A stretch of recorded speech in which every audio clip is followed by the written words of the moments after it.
Assalamualaikum. Selamat petang guys. Hari ni kita nak try kita punya permainan baru. Kita punya manager baru beli daripada TikTok Shop. Hak jenis push kamera dekat dada ni. Kita nak tengok dia punya kualiti dia tu macam mana. Untuk kereta second hand yang kita ready stock ada 150 biji kereta. Boleh tengok kita ada Myvi.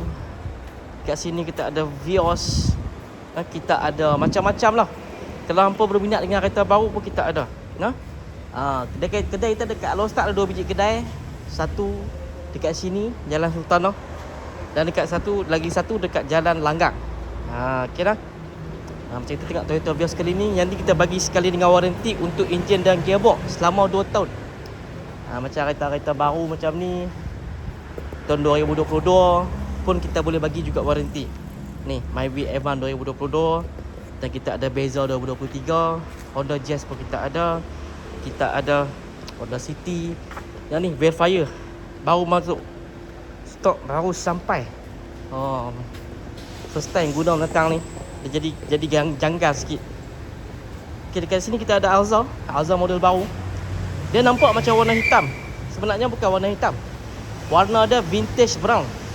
Spec Advan lah. Tengok nombor plate dah. FFF 3437. Nombor plate dia cantik. Warna dia vintage brown.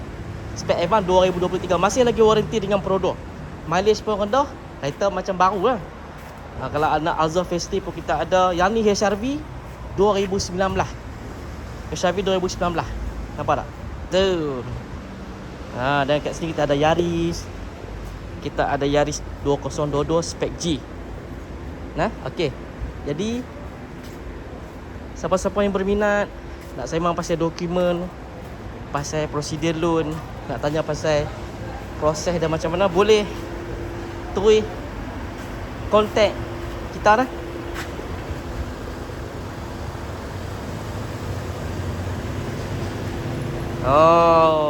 Clear balik. YouTube. Orang kata YouTube pula.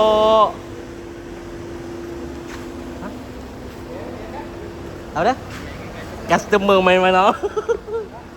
Ni anak dia kata kat dia benin.